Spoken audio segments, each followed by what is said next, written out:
notation and a graph on a number line last time. We reviewed all the principal types of factoring except for factoring by grouping. And those are all things that showed up on what he gave me. So we're going to pick up there. We're going to do a few problems of factoring by grouping to start with today.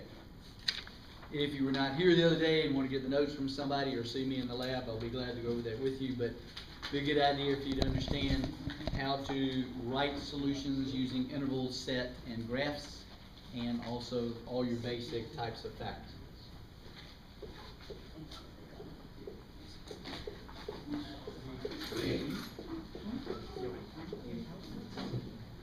It's okay. I'm dyslexic. Thanks for pointing that out.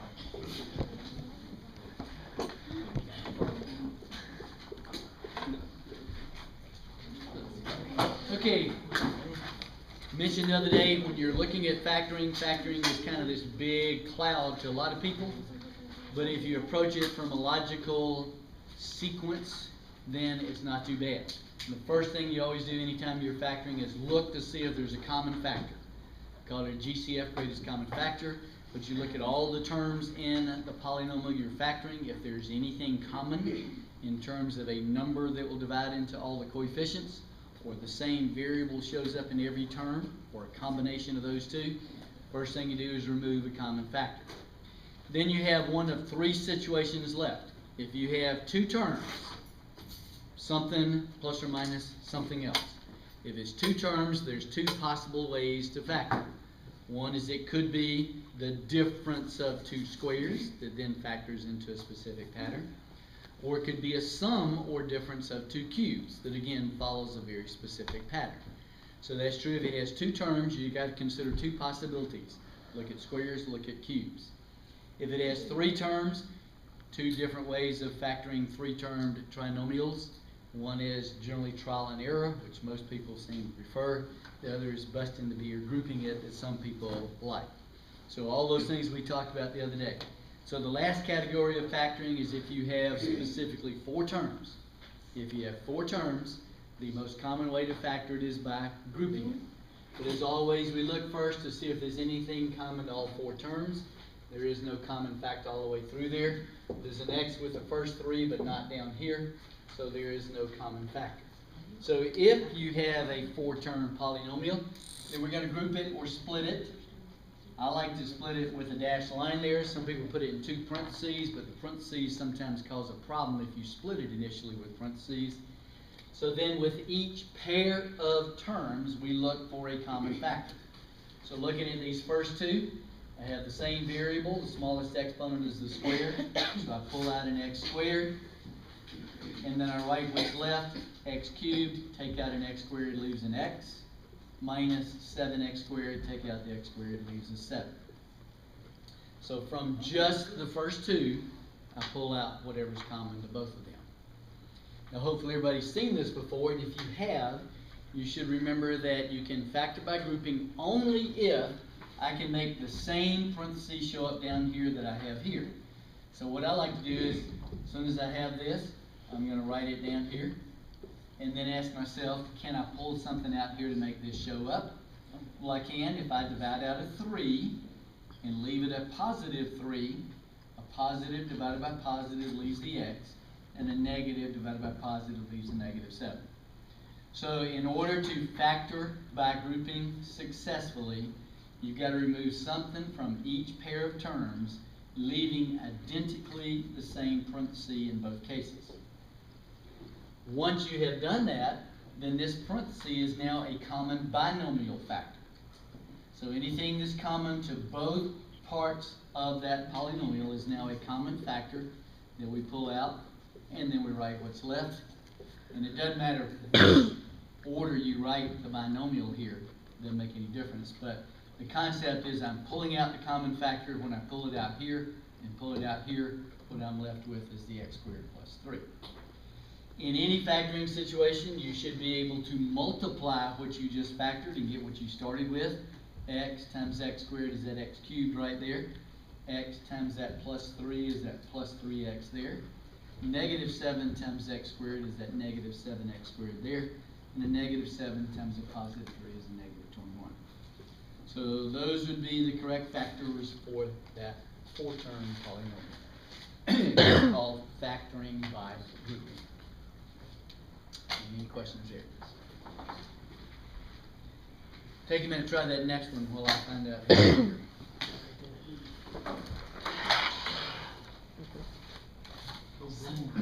Joseph Best. Ashley Bradley. Here. Alyssa Cisneros. Here. William Flowers. Yeah. Holly Green. Here. Hillary Hawk. Here. Eric Jackson. Here. Kelly. Yolanda King. Here. Mario Lindsay. Here. Tierra Mark. Here. Scott McCrone. Here. Ashley Melton. Delinius Moreland. Here. David Otwell. Kelsey Pittman. Here. Lloyd Raymond. James Raitt. Josh Roberts. Here. Kyle Smith. Here. Jonathan Sweetberg. Tori Tisdale. Here. Emily Turner. Yeah, that's good. Megan Wilkinson. Here. Justin Wilson. Anybody whose name I did not call. Next time, bring some for the class.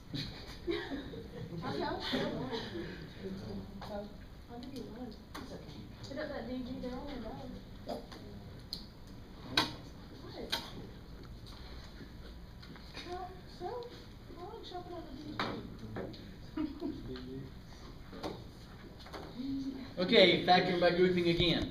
Applies in a 4-term polynomial.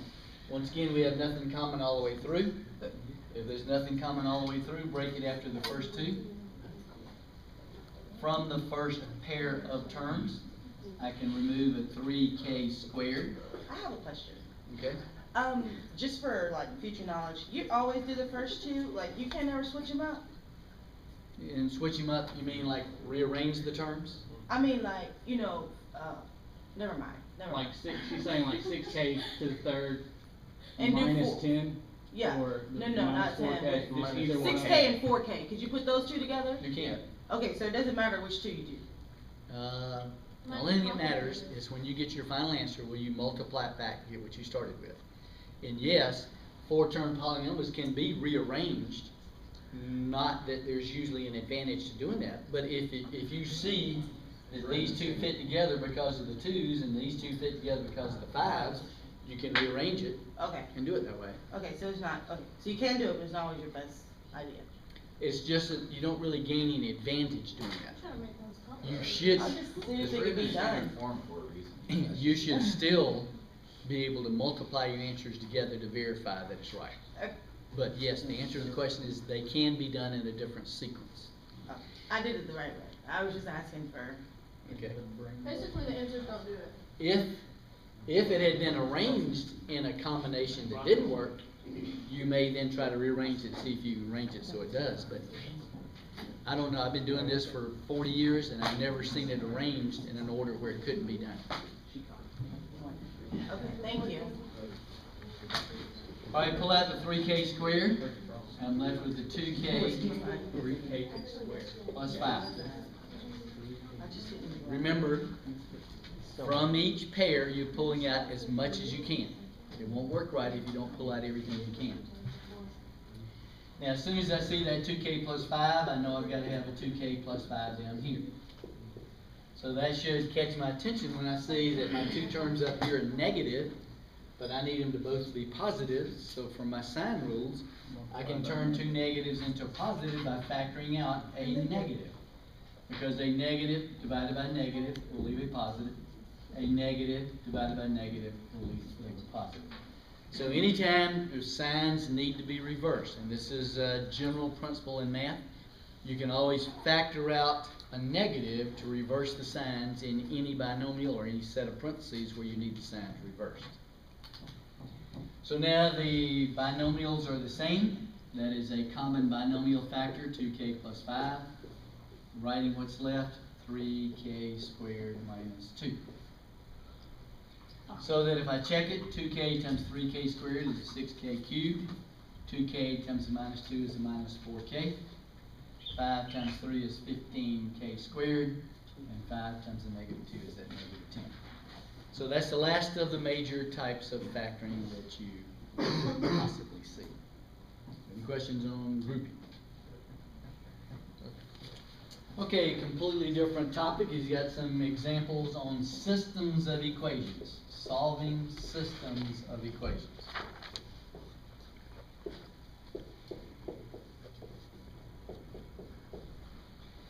And hopefully anybody who's had any previous algebra has seen this. We're going to talk about two of the three primary ways that you can solve systems of equations. There are three ways. One is substitution, two is elimination, and 3 is using determinants. Each one has their own advantage, but elimination is the one that usually works with any type of problem and works fairly easily. Substitution only works in special cases, and many times you can get into a big mess if you use substitution where the problems wind up with fractions and so forth. So because elimination and determinants will always work and will usually avoid the hassles you have with fractions, and those are the two techniques I'm going to cover.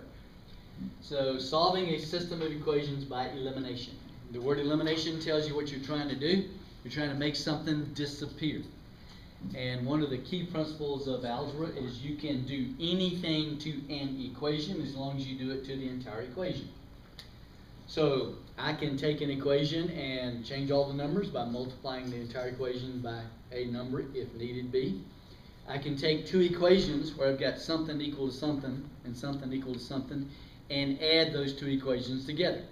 Because if I'm adding something to one part of an equation, add something equal to another part, then I'm doing the same thing to both sides of the equation. So you have a lot of liberty of what you can do with equations as long as whatever you do to the entire equation.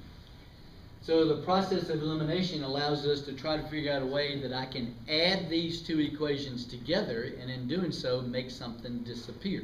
It's real easy to solve an equation if you have one variable. So the easiest way to make that happen here would be to take this first equation and multiply it by 2. Because if I multiply by 2, the coefficient of that y becomes a positive 2, so that when I add the two equations together, a positive 2y eliminates a negative 2y. So that's what I'm going to do. I'm going to come down here, multiply that, it's going to give me a 4x plus 2y equals 2. So the key thing is, whatever you decide will help you eliminate one of the variables. That number is multiplied by everything in that equation. So now having made that change, I can add these two together. 3 plus 4 is 7x. Minus 2y eliminates the plus 2y. And 12 plus 2 is 14. So again, emphasizing that whatever I decide to use here, I must multiply by every part of that equation, including the number on the other side there. Now that's really easy to figure out what x is. Just divide both sides by 7. So x is equal to 2. But you haven't finished solving a system that's got two variables until you know what both variables are. So then you would take this x, go back and replace it in either equation you want. I would always use the smaller of the two. So I have 2 times 2 plus y equals 1. 4 plus y is 1. So when I subtract 4 from both sides, then y equals negative 3. Some people don't care anything about checking. As an old math teacher, I will always check my work by taking my two answers and plug them into the other equation not the one I used to come up with the second value, but if I take 3 times 2 is 6, minus 2 times the negative 3, negative times the negative is plus 6, 6 plus 6 is 12, checks out, so x equals 2, y equals negative 3 is the solution to that system of equations. So we did that using a process called elimination, again, which describes what you're doing because you're eliminating one of the variables. So any questions on elimination? Now that requires you to do a little decision making in advance to kind of look ahead to see how things are going to work out. People who like memorization, who want a process that never changes, then you have a process that will always work the same way called Cramers Rule, where you use determinants. So hopefully again this is not totally new to anybody. So we're going to use Cramers Rule here to do the same thing.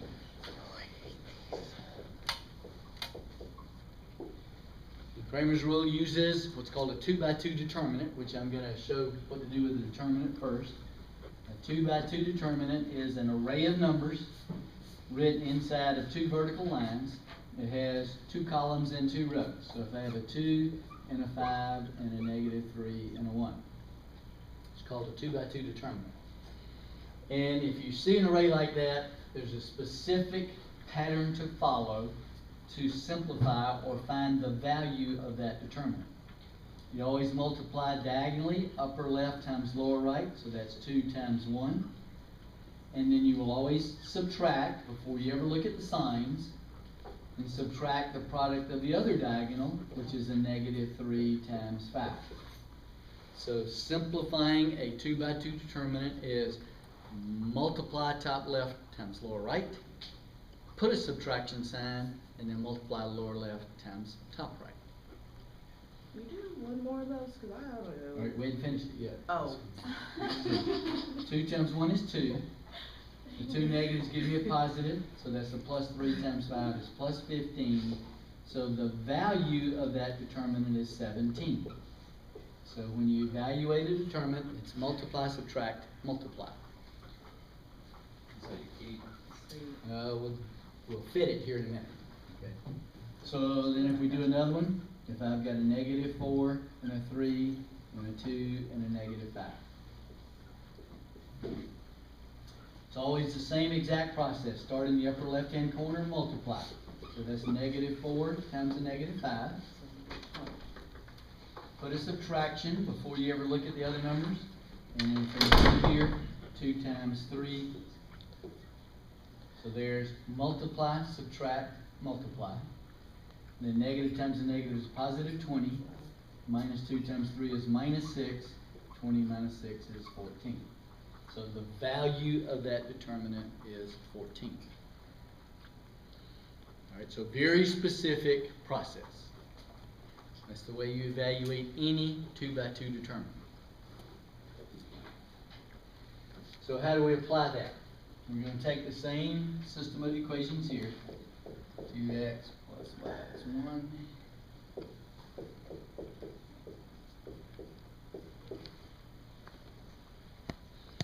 Okay, to evaluate using determinants requires us, first of all, to make sure our 2 equations are in what we call standard form.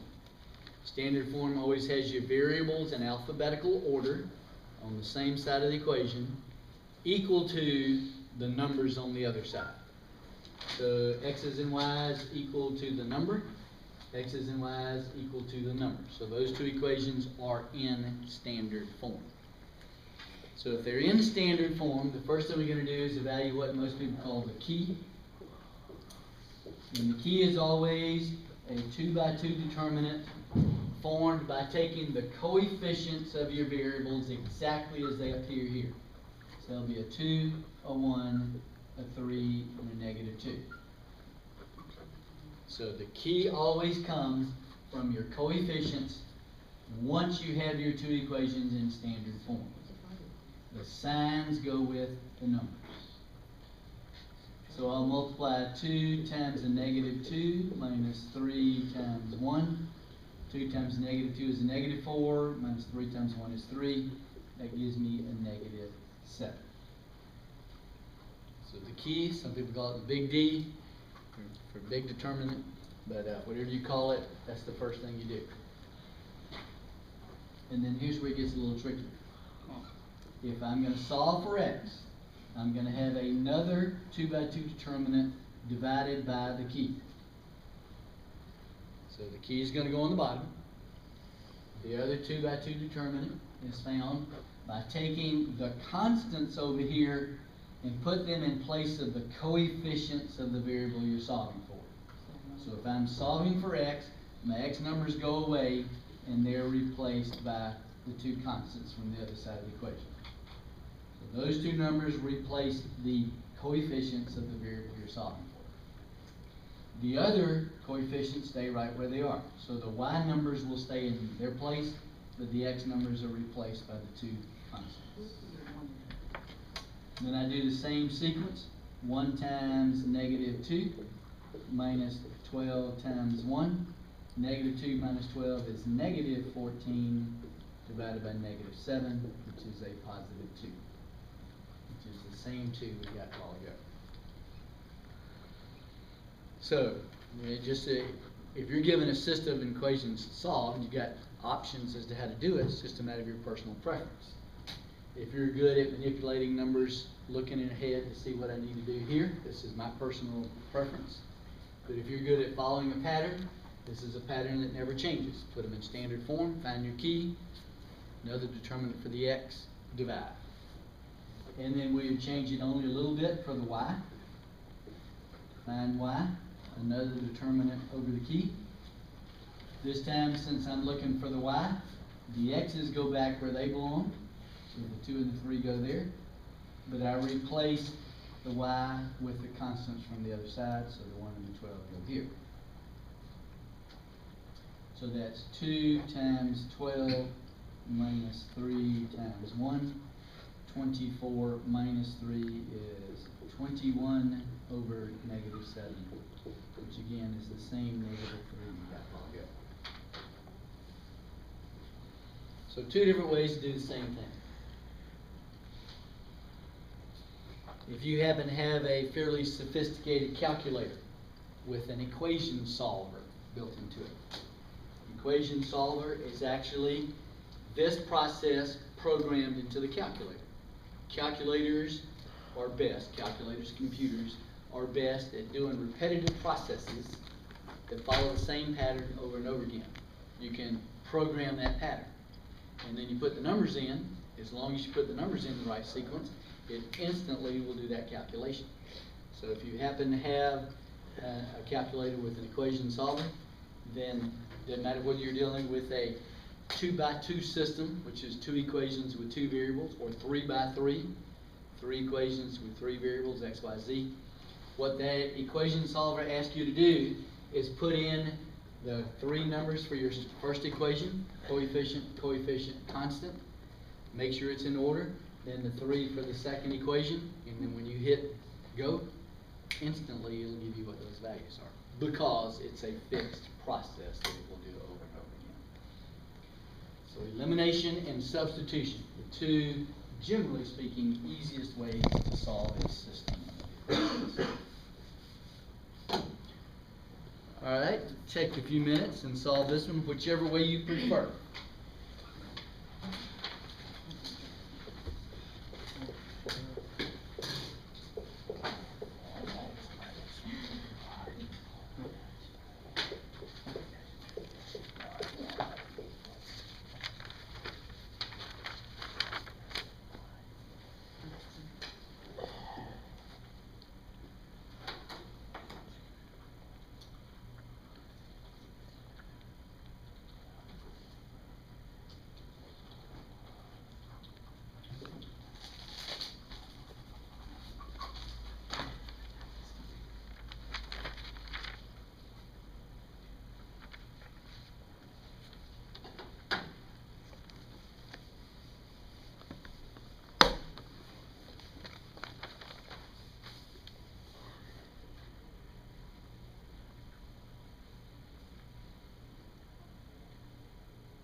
Okay, again, it shouldn't make any difference which way you choose to do it, but get the same answer either way.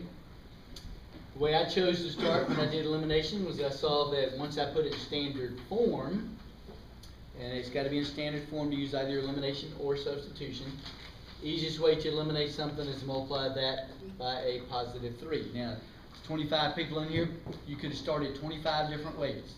As long as everything you do is mathematically correct, you'll still come up with the same answer. So some people who've done this before seem to always want to get rid of the first period, which I could do, except I'd have to modify both equations. I could multiply that by 3, that by 2, and that'd give me 12s that would cancel out. Some people, I'm sure, did that. But again, you should still come up with the same answer no matter how you choose to start. It also doesn't matter which equation is on top. Some people say, well, I didn't have the same equation on top that you did. Everything gets reversed, but if you did it correctly, you still came up with the same answer. So it's not a rigid pattern to follow. It's a logical sequence of steps. If I do it using the determinant method, following Cramers Rule, the key is going to be the coefficients set in a 2 by 2 and evaluated, which gives me a negative 54. And for the x, I put the constants in place of the x coefficients. Work it out, gives me a 0 on top, divided by anything is still 0. And then if I redo the y's, put the x's back where they belong, move the constants in place of the y coefficients, and I get the same 0 and 1 that we got over here. So any questions about the use of elimination or Cramers Rule? Now, Mr. Smith gives all of his tests are multiple choice tests online.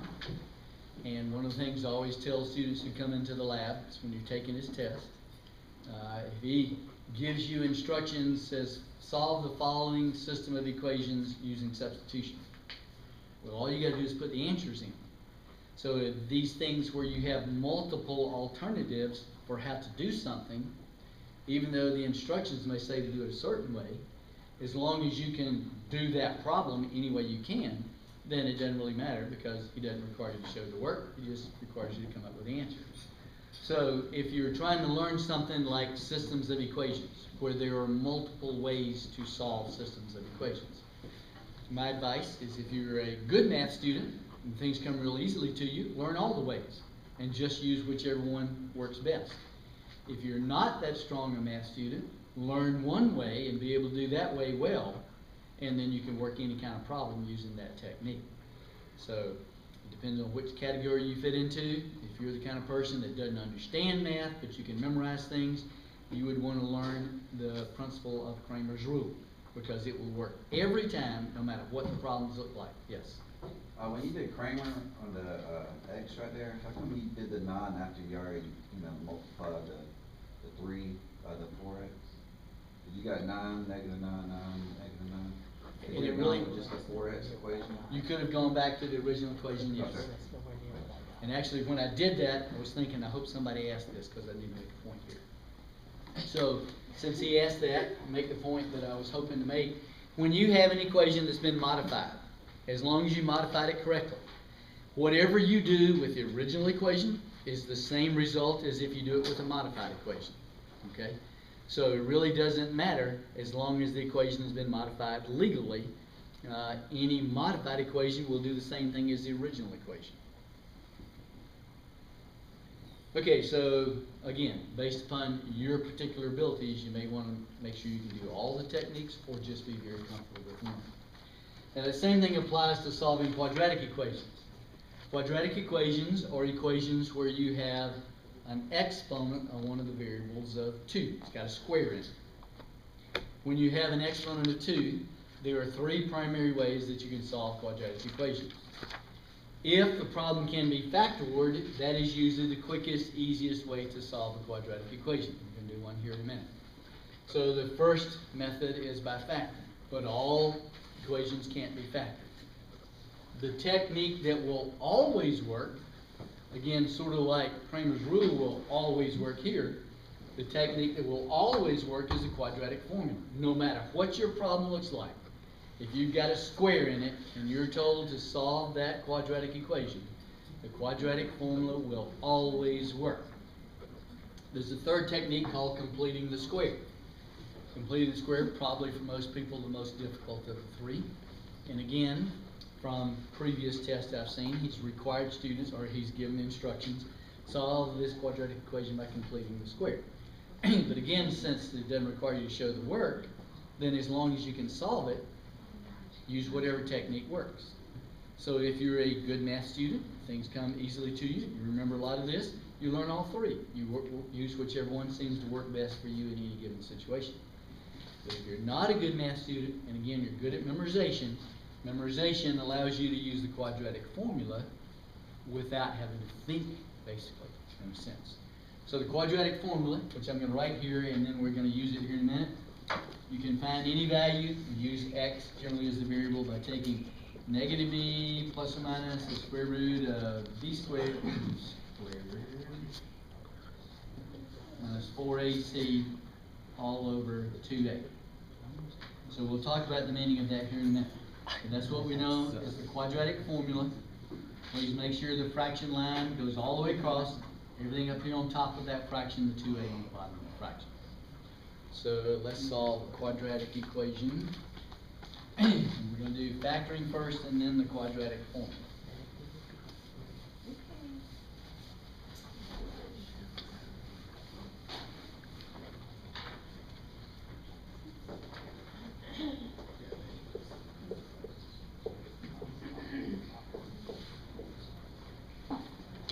Some people who have trouble in algebra have trouble getting started, or they don't start right, so things don't work out.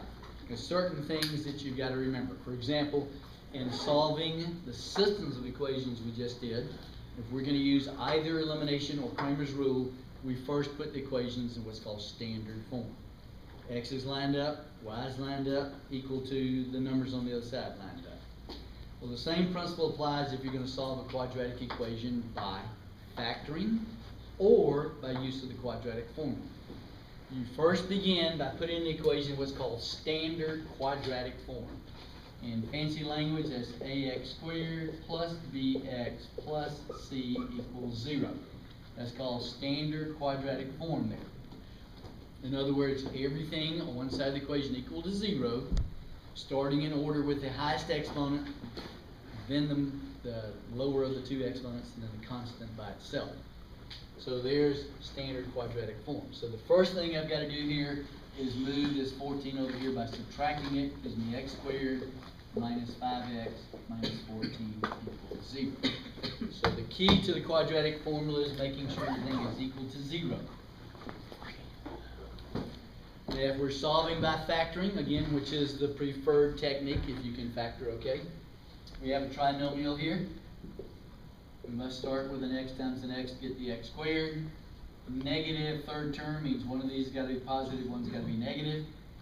Since the signs are different, I need two factors of 14 with a difference of 5. That requires me to have a positive 2 and a negative 7. So 2x minus 7x gives me that negative 5x. 2 times negative 7 is negative 14. So factor it, and then use what we call the zero product rule. Any two things multiplied to give me 0 can be true only if one or the other is equal to 0. So I take each factor and set it equal to 0 separately. And solve those little mini equations. So either x is equal to negative 2 or x is equal to a positive 7. Both of those answers will work if we go back and substitute them in the original equation. There is a general principle of equation solving that tells me if I want to know what to expect in solving an equation, I look at the highest exponents. Whatever the highest exponent is, tells me how many possible answers to come up with. So if my highest exponent is a 2, I need to expect to find 2 answers. If I'd had a cube up there, I would have expected to find 3 answers. So that's a general principle throughout equation solving. You expect to find as many answers for the variable as whatever the exponent is. So there is solving a quadratic equation by factoring.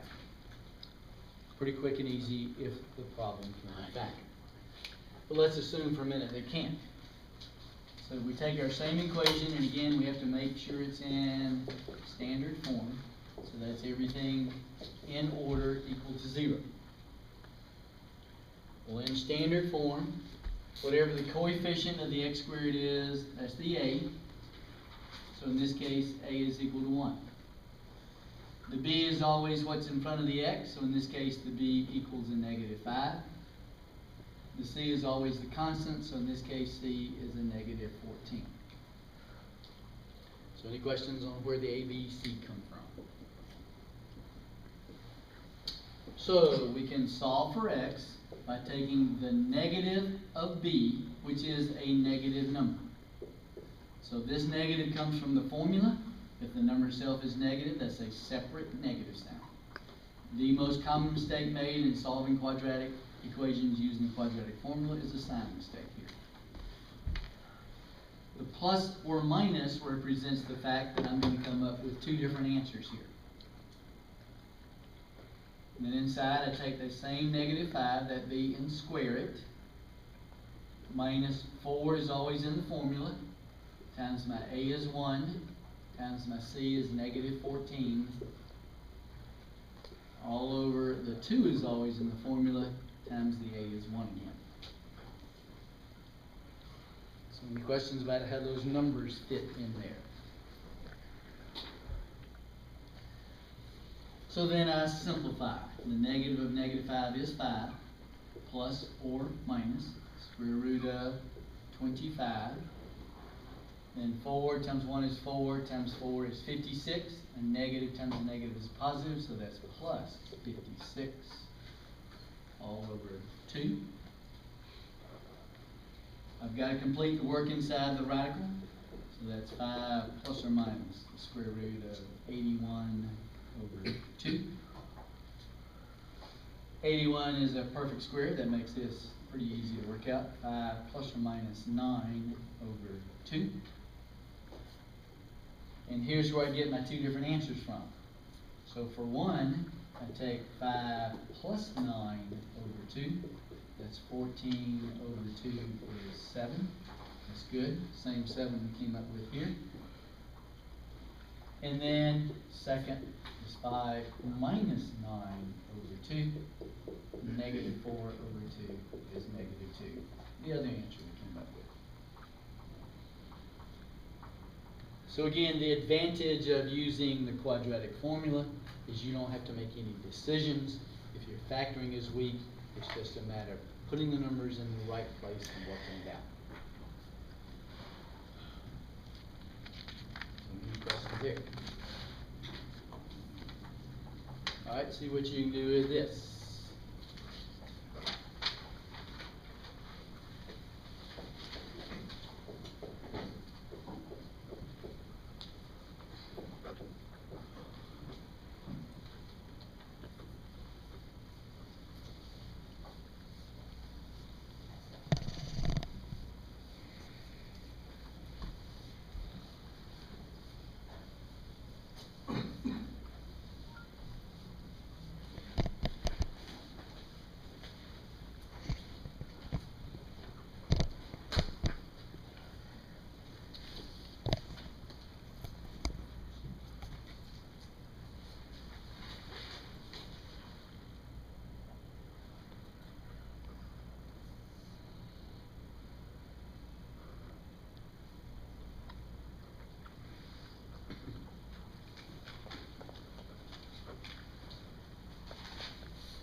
We doing imaginary numbers?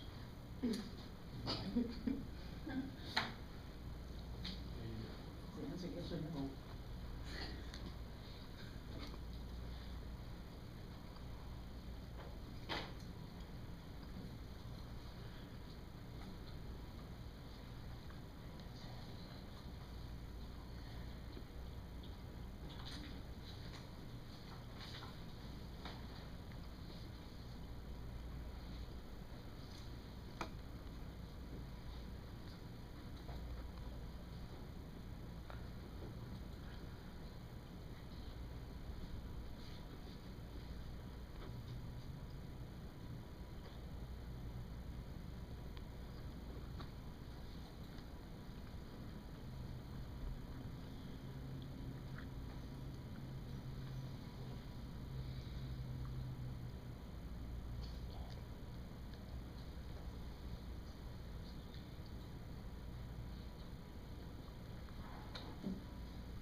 Okay, if you tried to factor it, hopefully fairly quickly you realized it could not be factored.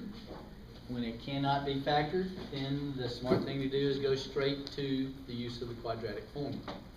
Quadratic formula again, both factoring and quadratic formula require you to be in standard form. So in standard form, could not factor it, but quadratic form. So it's the negative of 2 plus or minus that same 2 squared minus 4 times a times c. Again, the a is 3, b is 2, c is 4. Plug those in, negative 2 plus or minus square root of 4 minus 48. 4 minus 48 gives me negative 4. So hopefully everybody got to that point okay. So this brings up two other things that are part of the material you're supposed to have some experience with. Number one is simplifying radicals. Number two is how you deal with radicals that are negative. Because if you remember from previous algebra, we cannot take the square root of negative numbers in the real number system. So when we're in something like the quadratic formula and we wind up with a negative underneath the radical, first thing we do is take care of the negative. And the way you take care of a negative anytime you have a negative under the radical is we use a symbol representing complex numbers that's an I. In most of math, if you're in electronics, you may see a J used. A J means the same thing as an I if any of you are in a field where you wind up doing some electronics. But I is the symbol most frequently used. And I is the square root of negative 1. So technically what we do here is we think of this as 4 times a negative 1. 4 times negative 1 is negative 4. So we take out the negative 1 simply by replacing it with an I on the outside, because I is the square root of negative 1. If I have a negative 1 under here, I pull the I out, that takes care of the negative 1. And then I deal with the radical, so the square root of 4 is 2. So the square root of negative 4 would be an imaginary 2, or a 2 in the imaginary number system. So if you've never dealt with imaginary numbers, this is your first introduction to imaginary numbers. With the letter I representing the square root of negative 1, which gives us a way to deal with anything that has a negative under the radical. Then the second thing we have to deal with is what we call simplifying radicals. In most of algebra and applied algebra, we don't go straight to a calculator and get a decimal number. We break down radicals and use whole numbers only. So if we have a number like 44 here, we've got the square root of negative 44. Well, the first thing I do, I'm going to bring an I out to take care of the negative. And then I ask myself, will any of my perfect squares divide into 44? And 4 does. So 44 is 4 times 11. So you break the number down as the product of a perfect square and some other number. And then we take the square root of the perfect square out, so the 2 will come out here with the I, and then you leave whatever the other factor is under the radical. So that's called simplifying radicals. Without going to a calculator, taking the number, running through your perfect squares, 4, 9, 16, 25. Find one that will divide into that number, and you break that down. So that gives me a negative 2 plus or minus 2I times the square root of 11 over 6. So two different concepts involved in that radical there. Eliminating the negative under the radical with the I, and then breaking the 44 down as a product of a perfect square and some other factor. And then there's one last step to be done here. Anytime you're using the quadratic formula, if all of the numbers outside the radical have a common factor, we can reduce it. This is outside the radical, this is outside the radical, this is outside the radical. They are all even numbers, so even numbers can always be divided by 2. So I'll divide each of those by 2. Negative 2 divided by 2 gives me negative 1 plus or minus. 2 divided by 2 is 1, which you can write if you want to, but since I have the I there, 1I is the same thing as I. The number under the radical has nothing to do with reducing the numbers outside, and then 6 divided by 2 is 3.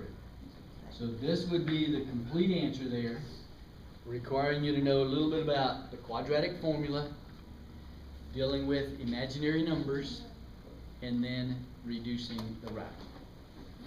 So a lot of little things included in that one problem there. So any questions about solving quadratic equations? Okay, again, I can't tell you what's gonna happen, but Thursday, hopefully Mr. Smith will be here, and then y'all will decide whether you're gonna list in here or next week. Any questions? Anybody want to? We'll get it back when you get a little.